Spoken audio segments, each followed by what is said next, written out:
काषाय वस्त्रं करदंडधारिणं कमंडलूपद्मकरेण शंखं चक्रं गदाभूषितो भूषणाढ्यं श्रीपादराजं शरणं प्रपद्ये। नमो जन्मभूमी जिथे जन्म झाला, नमो आर्यभूमी जिथे वाढियेला, नमो कर्मभूमी जिथे गुप्त झाला। नमस्कार माझा सद्गुरु दत्तात्रेयाला। अवधूत चिंतन श्री गुरुदेव दत्त। साधकांनो, काल आपण बघितलं ती ब्राह्मण स्त्री अतिशय शोक करत होती। कुठल्याही प्रकारे प्रेत संस्कार करण्याकरता देत नव्हती। प्रेताला माझ्याबरोबरच संस्कार करावे असं ती सांगत होती। त्यावेळेस एक ब्रह्मचारी येऊन तिला सर्व तत्वज्ञान सांगतो। जन्म कसा होतो, कर्मभोग काय आहेत, हे सगळं, की देव आणि दानव मनुष्य या कोणालाही कर्मभोग चुकलेले नाहीत, हे सगळं तिला समजावून सांगतो। तरी ती म्हणते, तुमचं म्हणणं सगळं खरी असलं तरीही माझ्यावर सद्गुरु कृपा झाली होती। मला सद्गुरूंनी वचन दिलं होतं, सद्गुरूंनी आशीर्वाद दिला होता। हा तिचा एवढा प्रचंड विश्वास बघून तो ब्रह्मचारी म्हणतो, मग तू त्या जिथे तुला वर मिळालाय, आशीर्वाद मिळालाय, तिथेच जा ना, बघ काय होतं ते। हे तिला पटलं आणि मग आईचे वचन ऐकून विश्वास झाला तिचे मनी। पाठी शव बांधूनी, पाठीला प्रेत बांधलं, गेली औदुंबरापाशी गेली। ज्या ठिकाणी वरप्रदान झालं होतं तिथे गेली। तिथे गुरुपादुका होत्या, आमच्या नृसिंह सरस्वतींच्या पादुका होत्या, आणि त्या पादुकांवर आपलं डोकं आपटायला लागले। आता तिचा शोक आणखीन अनावर झालेला आहे। शोकाची परिसीमा गाठली गेली आहे। जेथे होत्या गुरुपादुका आपली शरते बालिका, आपलं डोकं त्या पादुकांवर आपटत होती। त्या पादुका सगळ्या रक्तानी भरल्या।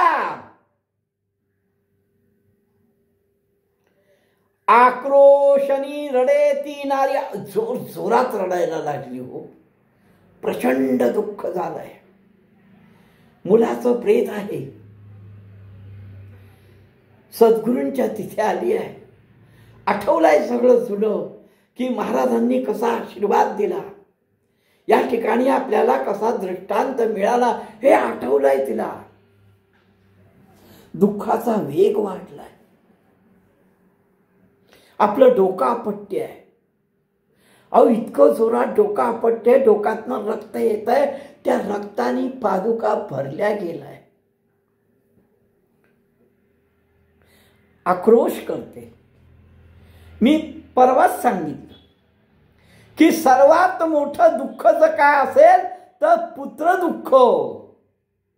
समस्त शोकाहुनी अधिक, सगळ्या शोकात सर्वात जास्त मोठा शोक कसला असेल तर सहावेना पुत्र शोक। सगळ्यात मोठं दुःख पुत्र शोक सहन होत नाही। तो क्षयरोगासारखा आहे। माता पित्यांना पुत्र शोकाचंच मृत्यू मूळ आहे। माध्यान्ह काळी तो ब्रह्मचारी भेटलाय, त्यांनी सांगितलं, त्याच्यानंतर ती तिथे आली। आता संध्याकाळ झाली आहे। बघा, आदल्या दिवशी गेलेला मुलगा रात्रभर शोक केलाय, दिवसभर प्रेत देत नाहीये संस्काराला, दिवसभर शोक केलाय। माध्यान्ह काळी ब्रह्मचार्यांनी खूप समजवलं, तरीही शोक थांबत नाही. म्हणून ब्रह्मचार्याने इथे पाठवलं. इथे आल्यानंतर सुद्धा शोक वाढलाय, आक्रोश करते आहे. संध्याकाळ झाली आणि विप्र परत तिला सांगतात, बाई आता काल संध्याकाळी गेलाय ग तो, अख्खा दिवस गेला, कशाला एवढा आक्रोश करते? दे बाई आता प्रेत दे, संस्कारू, जाऊ घरी, कालपासून काही खाल्लं पिल्लं नाहीये, संस्कार करून स्नान संध्या करून भोजन करू. या अरण्यात राहून काय करणार आहे? त्यावेळेस त्या काळात औदुंबर वृक्षाच्या तिथे म्हणजे त्या वाडीला ते सगळं अरण्य होतं. बरं, आता वस्ती बिस्ती भरपूर आहे, ते अरण्य होतं. ते सांगतात, बाई कालपासून तो गेलेला आहे, तू कालपासून शोक करतेस, 24 तास होऊन गेले ग, बस झाला आता, नको शोक करूस, नको ओरडाआरडी करूस, दे प्रेत, संस्कारू आणि घरी जाऊ ग, संध्याकाळचं अरण्यात थांबू नये. मनुष्य नाही अरण्यात. अगं या अरण्यात कोणी मनुष्य पण नाही, तर मग या अरण्यात कसं काय राहायचं सांग बरं. या प्रेताला अग्निसंस्कार करू दे. कर्कशा म्हणे ती ज्ञाती, ती म्हणाली, हे बघा, मी काही झालं तरी प्रेत देणार नाही. या निश्चयावर ती ठाम होती. ती म्हटली, काही झालं तरी मी हे प्रेत देणार नाही. तुम्हाला प्रेत पाहिजे असेल तर माझी एकच अट आहे, माझ्या सहित प्रेताला दहन करा. पोटी बांधून प्रेत, त्या मुलाला कोणी आपल्यापासून हिसकावून घेऊ नये, ते प्रेत कोणी घेऊ नये म्हणून तिने ते प्रेत आपल्या पोटाला बांधलं. इतका वेळ ती त्या पादुकांवर डोकं आपटत होती, आता पादुकांवर लोळायला लागली.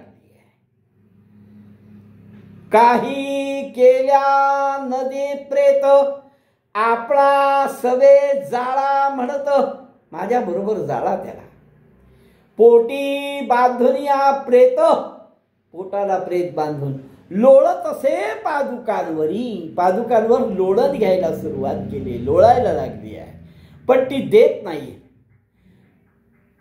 तिच्या ज्ञातीचे, तिच्या संबंधातले जे कोणी लोक होते ते एकमेक विचार करायला लागले, काय हे, हिला कसं काय समजवायचं वा. आता रात्र झाली आहे, रात्री काही रानात राहू नये, जंगलात राहू नये, काही चोरीविरी झाली, काही हत्या झाली, काही हिंस्र श्वापद आली तर त्या आप्तइष्टांना मनामध्ये ही शंका आली. पण हिला नाही हो, ही शोकामध्ये अतिशय डुबली आहे, प्रचंड शोक झालाय. तिचे ज्ञाता ते तिच्या संबंधित लोक म्हणतात, रात्रीचं इथे राहू नये, चोरीबिरी होईल, प्राणी कोणी येईल, आपण जाऊ स्नान करू. दिवसभर आपला उपास घडलाय, दिवसभर तिच्या अर्जव करतोय, तिला समजावून सांगतोय प्रेत दे, प्रेत दे, पण ती देत नाहीये. दिवसभर तिच्या विनवण्या करून आपल्याला दिवसभर उपास घडलाय. आपण उद्या सकाळी येऊ. आता प्रेताला वास येईल, कारण आता 24 घटका होऊन गेल्या. आता प्रेताला वास यायला सुरुवात होईल. आपल्याला दिवसभर उपास घडलाय, घरी जाऊ, स्नान करू, उपास सोडू आणि उद्या सकाळी येऊ आणि मग त्या प्रेताचं दहन करू. आजच्या रात्रीच त्या प्रेताला वास सुटेल. ते सगळे आपापसात बोलतायत. जे कोणी तिच्याबरोबर आप्त इष्ट प्रेत संस्कारा करता जे जे कोणी आले होते ते सगळे आपापसात अशी चर्चा करतायत. आजी ये रात्री प्रेतासी, आजच्या रात्री प्रेताला सुटेल वास दुर्गंधी येईल प्रेताला. आणि मग प्रेताला दुर्गंधी आल्यानंतर आपोआप ती प्रेत संस्कारा करता येईल. आता रात्र झाली आहे, ती काही ऐकणार नाहीये. आता आपण थांबण्यात काहीही अर्थ नाही. अहो दुसरी रात्र हो, 2 रात्र झाले आहेत, झोप नाहीये. काल संध्याकाळी मुलगा गेलाय, झोप नाहीये. आई वडिलांना पण झोप नाही. आई वडील पण शोक करतायत, गंगाधर पण शोक करतोय.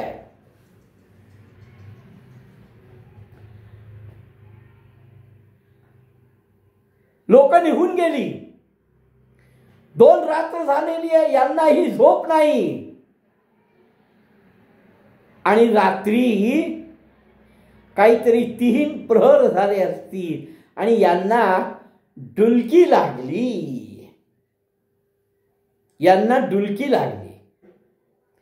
आणि डुलकी लागल्यानंतर 2 रात्र झोप नाहीये. दुःख अनावर झालेलं आहे, पोटात अन्नाचा कण नाहीये. डुलकी लागल्यानंतर तिला स्वप्न पडलं. त्या ब्राह्मण स्त्रीला स्वप्न पडलं. काय? स्वप्नामध्ये जटाधारी भस्मोद्दलित, जटा असलेला, भस्म लावलेला, वाघाचं कातड पांघरलेला, रुद्राक्षमाळा ज्याच्या गळ्यामध्ये आहे असा, देखत असे सुषुप्तित जटाधारी भस्मोद्दलित व्याघ्र चर्म परिधानित, रुद्राक्षमाळा सर्वांगी, सगळ्या अंगावर रुद्राक्षाच्या माळा आहेत. योगदंड त्रिशूळ हाती, त्रिशूळ हातामध्ये आहे. आणि औदुंबरातनं बाहेर आले. ही झोपेत स्वप्नात हे बघते बर का. आले औदुंबरा प्रती आणि येऊन तिच्याकडे बघून म्हणतात, का हो शोक करसी, का दुःख करते, काय झालं तुला, का रडतेस, का ओरडाओरडी करतेस, का आमच्यावर चिडली आहेस, का तुझं डोकं आमच्या पादुकांवर आपटते आहेस, का? योगदंड त्रिशूळ हाती आले औदुंबरा प्रती, का हो शोक करीसील सती. अगं काय शोक करतेस, काय दुःख झालंय, ओरडाआरड चालली आहे. बघू बरं तुझ्या मुलाला काय झालं, मुलगा गेला असं सारखं म्हणतेस आणि दुःख करतेस. बघू त्याला काय झालं, काय झालंय तुझ्या मुलाला, बघू काय झालं असेल तर त्याचा उपाय करू आपण. बघू बरं, दाखव तुझ्या मुलाला काय झालं, असं म्हणून तिला विश्वास देतात. आणि मग भस्म काढून प्रेतासी, त्या जटाधारी भस्म लावलेल्या योग्यानी, तापस्यानी, सद्गुरूंनी भस्म काढलं आपल्याकडे. आणि त्याच्या सर्वांगाला त्यांनी भस्म लावलं. मुख पसरी म्हणे तिसी, उघड त्याचं तोंड उघड. मुलगा गेला म्हणते, ओरडाआरड करते, रडारड करते, शोक करते. काय झालं तुझ्या मुलाला बघू असं म्हणून त्याच्या सर्वांगाला भस्म लावलं. तिला म्हणे त्याचं तोंड उघड. आणि वायुमंत्र म्हटला. वायुपुर करू म्हणून म्हणे, चल मी वायुमंत्र म्हणतो. प्राण म्हणजे वायू, त्याच्या शरीरातला प्राण वायू हा बाहेर गेलाय. त्याला परत आपण आतमध्ये घालू. प्राण म्हणजे वायू जाणं.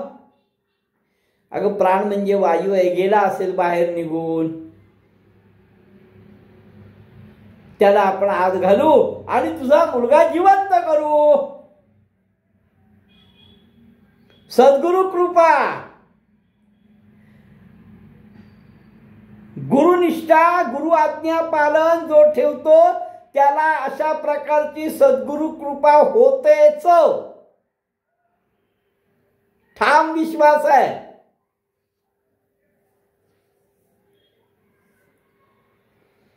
सद्गुरूंनी त्याच्या सर्व अंगाला भस्म लावलं, त्याच्या मुखामध्ये भस्म टाकलं.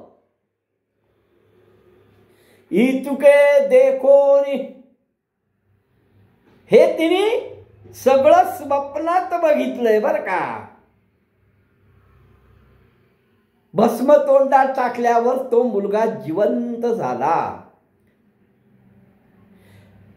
इतुके देखोनी भयचकित, स्वप्नामध्ये हे सगळं बघितल्यावर ती स्त्री घाबरली आणि जागी झाली. म्हणे आपणा कैसी भ्रांत. हे काय, आपल्याला काय झालं अचानक? आपण प्रेतावर पडलेलो आहे हे तिला जाणवलं. जे काय तिच्या मनात होतं ते तिला स्वप्नात दिसलं असं तिला वाटायला लागलं. जे का वसे आपुले म्हणे, अरे आपल्या मनात होतं की नरसिंह सरस्वतींनी याला उठवावं, तेच आपल्याला स्वप्नामध्ये दिसलं. काय ही भ्रांती आहे, हा भ्रम आहे का काय? आपला प्रारब्ध, तो ब्रह्मचारी म्हणाला ते बरोबर आहे की आपल्या प्रारब्धामध्ये असं लिहिलंय, आपण देवावर बोल ठेवून काय उपयोग? तो ब्रह्मचारी जे जे सांगून गेला ते सत्य आहे.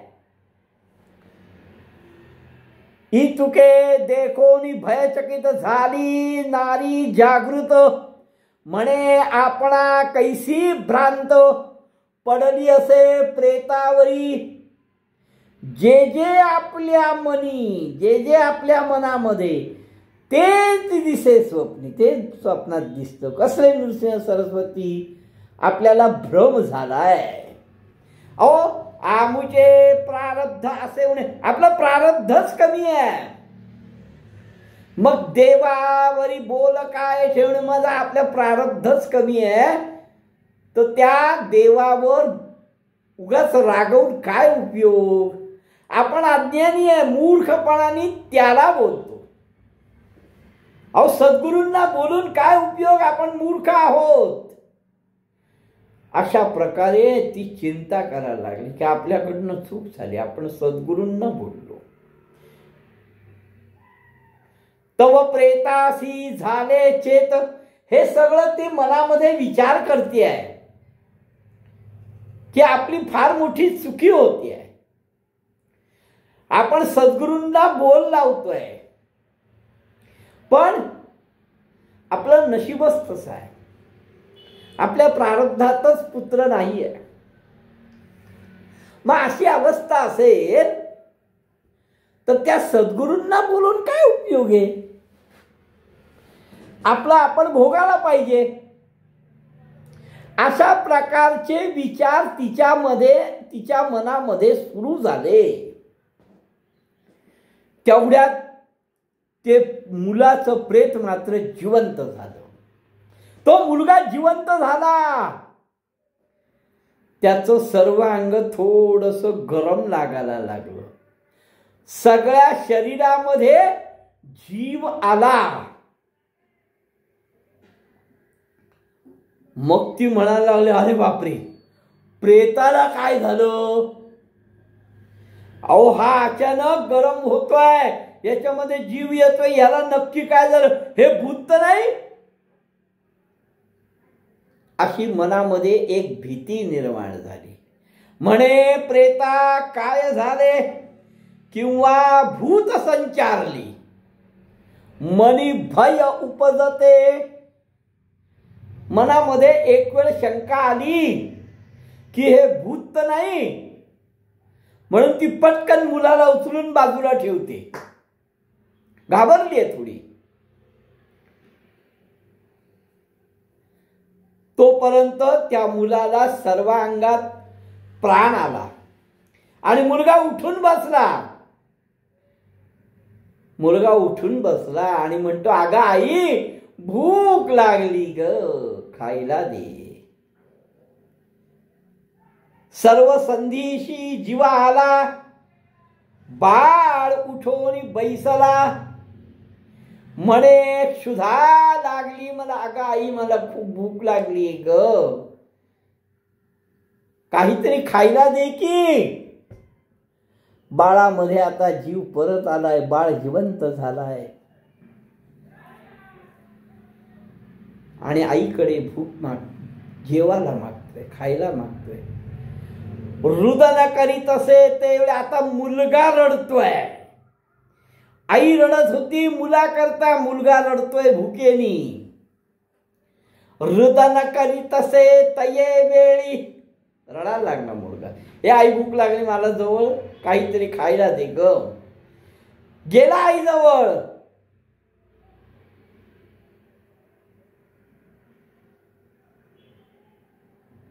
आईच्या स्तनाला मुख लावलं. लहान मूल आहे अजून ते.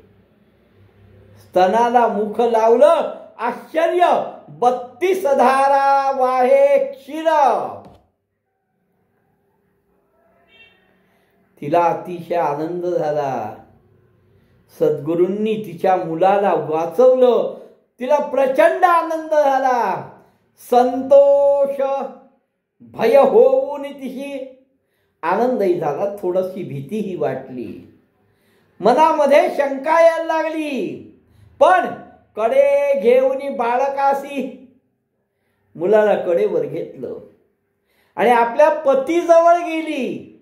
कडे घेऊन बाळकासी गेली आपल्या पतीजवळ. आता पतीलाही झोप लागलेली आहे, दोघांनाही झोप लागली. सांगोनी पतीला जाग केलं आणि पतीला सगळं घडलेलं सांगितलं. हो, तुम्हाला झोप लागली तशी मला पण झोप लागली आणि माझ्या स्वप्नामध्ये एक संन्यासी आला, दंडधारी आला, ज्याच्या कपाळाला, अंगाला, सर्वांगाला भस्म होतं, जटा होत्या, हातामध्ये त्रिशूळ होतं, व्याघ्र चर्म घातलेलं होतं. अशा सगळ्या रूपामध्ये एक ब्रह्मचारी म्हणा, संन्यासी म्हणा, तो आला. त्यांनी मला विचारलं, काय झालंय तुझ्या बाळाला? असं म्हणून आपल्या बाळाला त्यांनी भस्म लावलं. त्याच्या मुखामध्ये सुद्धा भस्म घातलं आणि सांगितलं, ह्याच्या प्राण म्हणजे वायू जो आहे तो बाहेर फिरायला गेला होता, मी परत त्याच्या मुखात, त्याच्या शरीरात घालतो आणि आपला मुलगा जिवंत झाला. हो, तिने ज्यावेळेस हा सर्व वृत्तांत आपल्या पतीला सांगितला, पती म्हणतो, यालाच गुरुकृपा म्हणतात. आपल्या सद्गुरूंची आपल्यावर झालेली ही कृपा आहे. आपल्या सद्गुरूंचा आपल्याला मिळालेला हा आशीर्वाद आहे. असं म्हणून दोघे जण औदुंबराला प्रदक्षिणा करायला लागतात, साष्टांग नमस्कार घालतात, नाना प्रकारची स्तुती करतायत, नाना प्रकारची स्तोत्र करतायत. म्हणतायत, तू तारक विश्वासी, तू विश्वाचा तारणहार आहे, म्हणून या भूमीवर तुझा अवतार झालेला आहे. तुझं वर्णन करणं अशक्य आहे, खरंच अशक्य आहे. क्षमा करा स्वामी, क्षमा करा गुरुवर, आम्ही काही रागाने बोललो असेल, दुःखामध्ये आम्ही काही बोललो असेल, ती क्षमा करा. अहो, चिडून मुलगा सुद्धा ज्या वेळेस आईला निष्ठुरतेने बोलतो, तसं आमच्याकडनं झालंय. आम्ही अज्ञानी बालक आहोत आणि अज्ञान बालकाप्रमाणे आम्ही तुम्हाला काही निष्ठुरतेने बोललो असेल, सर्वस्वी सगळ्या बाजूनी आम्हा क्षमा करणे, आम्हाला सगळ्या बाजूनी क्षमा करा म्हणून सद्गुरूंना लोटांगण घालतायत. विश्वासुनी करुणा वचने, सद्गुरूंना नमस्कार केला, विश्वास झाला, सद्गुरूंची क्षमा याचना केली आणि ते दोघं जण आंघोळीला गेले. आंघोळ करून आले, मुलालाही आंघोळ घातली आणि आपण डोकं आपटलं होतं, त्यामुळे त्याच्या पादुका रक्तानी भरलेल्या होत्या. त्या पादुकांना जे रक्त लागलं होतं ते रक्त धुतलं, पादुका धुतल्या, औदुंबराला पाणी घातलं, स्नपन केलं, औदुंबराच्या जवळचे दिवे लावले. आनंद झालेला आता. का? मुलगा जिवंत झालाय हो. ज्याला मृत घोषित केला होता 2 दिवसापूर्वी, जो गतप्राण झाला होता, तो मुलगा जिवंत झालाय, आनंद झालाय. आपण आंघोळ केली, पादुकांचं रक्त धुतलं, औदुंबराला पाणी वाहिलं, दिवे लावले आणि अतिशय भक्तियुक्त अंतःकरणाने मंत्रपूर्वक विधीनी फुलं पत्री हे सगळं घेऊन पादुकांची औदुंबराची माझ्या सद्गुरूंची पूजा केली, निरांजन लावलं. कारण हिचा कुलदीपक जिवंत झालाय, त्यामुळे सद्गुरूंना दीपक लावला, निरांजन लावलं. सद्गुरूंना गायन आवडतं. गायन आवडतं म्हणजे आजकालचं नाही बरं. सद्गुरूंना गायन आवडतं म्हणून ती अबला नारी, ती ब्राह्मण स्त्री सद्गुरूंची अतिशय भक्तीने स्तुती करायला लागली. हे भगवंता, हे नारायणा, हे दत्तात्रया, हे जगद्गुरु, तुझी कृपा अनंत आहे. मी नतमस्तक आहे. नाना प्रकारे त्यांची स्तुती करायला लागली. हे सगळं घडेपर्यंत सकाळ झाली. सकाळ झाल्यानंतर जे रात्री आप्त इष्ट सगळे सोयरे संबंधी जे कोणी रात्री निघून गेले होते ते सकाळी परत आले की आता ही प्रेत देईल आणि आपण त्याच्यावर संस्कार करू, म्हणून ते सगळे परत आले. तव देखिले कुमारासी, आणि ते सगळे परत आल्यावर त्यांनी बघितलं, अरे हा तर मुलगा जिवंत आहे. सगळ्यांना आश्चर्य झालं, सगळ्यांना आनंद झाला. तव देखिता कुमारासी विस्मय झाला, सकळांचे आश्चर्य झालं. समाधान करती हर्षी, मनामध्ये अत्यंत आनंदाने समाधान निर्माण झालं, अतिशय आनंद झाला. असा हा स्थान महिमा आहे. ज्या स्थानावर सद्गुरूंचे चरण कमल आहेत, सद्गुरूंनी आपल्या पादुका तिथे ठेवल्या आहेत. सद्गुरू गाणगापुरात आहेत, पण त्यांनी योगिनींना सांगितलं होतं, गंगानुजाला सांगितलं होतं, मी इथेच आहे, मी गुप्त रूपाने इथे राहणार आहे, असं जे सांगितलं होतं. म्हणून सद्गुरू तिथे आहेत. हे नामधारका, अशा अनेक घटना घडल्या. मी जर प्रत्येक घटना सांगत गेलो तर कथा खूप वाढेल. अरे वांझेला पुत्र प्राप्ती झाली, दारिद्र्याला धनप्राप्ती झाली.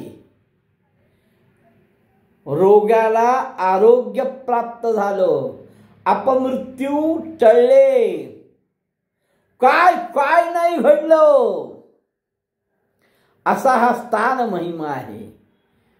सांगायला गेलं तर भरपूर आहे, पण मी तुला फक्त साधारण थोडंसंच सांगितलंय. त्या औदुंबरापाशी सद्गुरू नेहमी राहतात. मनामध्ये जी काही इच्छा असेल ती इच्छा धरून त्या औदुंबराची, त्या सद्गुरूंची सेवा केली तर फलप्राप्ती होतो. त्याच्याकरता आपल्या मनामध्ये सद्गुरूंविषयी भाव असला पाहिजे, सद्गुरू चरणावर लीन झालं पाहिजे, तरच तुमच्या मनातल्या सर्व इच्छा पूर्ण होतात. काहीही रोग असेल तर तो जातो. मंदमती असेल त्याला ज्ञान प्राप्त होतं. बहिरा असेल, मुका असेल, औदुंबराची सेवा करावी, सुदेह होतो. या सगळ्या घटना घडलेल्या आहेत आणि अजून पुढे काही घडणार आहेत. पुढे काय घडणार आहे, पुढे सिद्ध नामधारकाला काय सांगतो ते आपण उद्या बघू. अवधूत चिंतन श्री गुरुदेव दत्त.